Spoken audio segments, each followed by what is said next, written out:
बीजापुर में 11 दुकानें व्यापार के लिए उपलब्ध। बीजापुर के मुख्य बाजार से सटे आजाद रोड पर संगम कॉम्प्लेक्स में व्यापारियों के लिए 11 दुकानें उपलब्ध हैं, जो 20 बाय 60 से लेकर 30 बाय 65 तक विशाल जगह वाली दुकानें आपके लिए तैयार हैं। ख्वाहिशमंद बिजनेसमैन इन दुकानों में अपना कारोबार शुरू करने इन नंबरों पर संपर्क करके दुकानों की अधिक जानकारी ले सकते हैं। ये गनी बेदरेकर बीजापुर 9591136786, जावेद पटेल पुणे 9881117190। तो आज ही संपर्क करके अपने मनपसंद बिजनेस की शुरुआत करें। संगम कॉम्प्लेक्स, आजाद रोड, बीजापुर।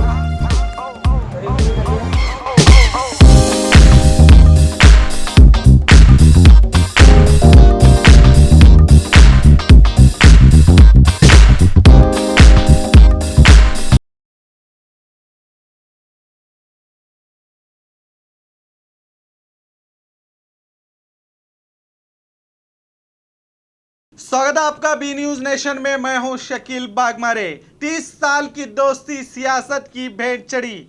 कहते हैं कि सियासत में कोई भी हमेशा के लिए ना दोस्त रहता है ना ही दुश्मन। गिरगिट की तरह रंग बदलने वाले सियासतदान बिना पेंदे के लोटे की तरह एक पार्टी से दूसरे पार्टी में लुढ़कते रहते हैं। ऐसा हमने कई बार दिखाया है। इसकी एक नई मिसाल महाराष्ट्र में भी देखने को मिल रही है।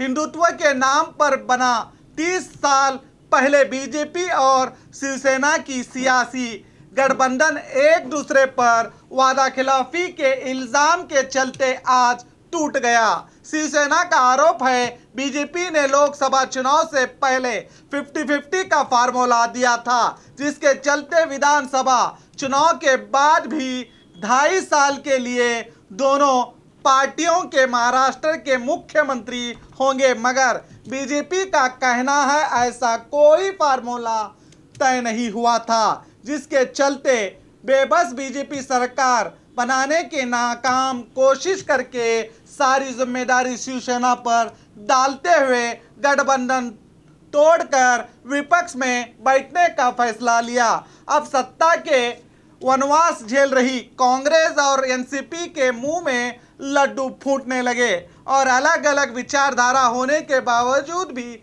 शिवसेना, एनसीपी और कांग्रेस मिलकर खिचड़ी सरकार बनाने जा रहे हैं।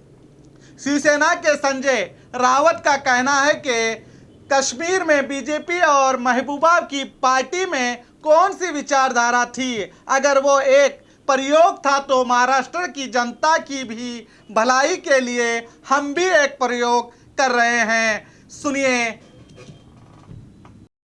देखिए, भारतीय जनता पार्टी ने कल राज्यपाल से जाकर कहा है, राज्यपाल महोदय से, कि हम सरकार नहीं बना सकते, हमें मैंडेट नहीं है और शिवसेना हमारे साथ आने को तैयार नहीं, इसलिए हम बहुमत नहीं जुटा पा रहे, इसलिए हम अपोजिशन में बैठेंगे। ये उनका अहंकार है महाराष्ट्र की जनता के प्रति। उनका एक तरह से, देखिए, भारतीय जनता पार्टी ये कहती कि हम अपोजिशन में बैठेंगे, सत्ता नहीं बनाएंगे, लेकिन किसी भी हालत में अपोजिशन में बैठने को तैयार है। लेकिन जो बात तय हुई थी, जो एग्रीमेंट हुआ था 50-50 फार्मूला वाला, 2.5 साल के मुख्यमंत्री पद बांटने के लिए, वो देने को तैयार नहीं। आप उससे समझ सकते हैं किसके दिमाग में क्या था, पहले भी और आज भी। अगर दोनों ने जो एग्रीमेंट किया था, जो बात तय हुई थी, उसके ऊपर अमल करता तो महाराष्ट्र में आज की जो स्थिति है वो निर्माण नहीं होती।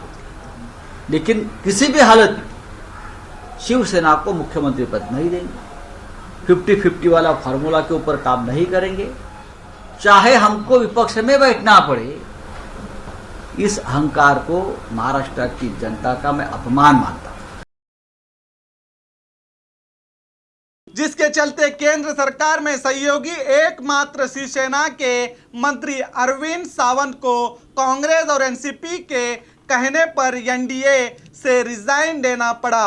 अब आने वाला वक्त ही बताएगा कि ये गठबंधन चल पाएगा या हम साथ साथ हैं कहने वाली क्या हम आपके हैं कौन हो जाएंगे, देखना बाकी है। तो देखते रहिए आपका अपना बी न्यूज नेशन।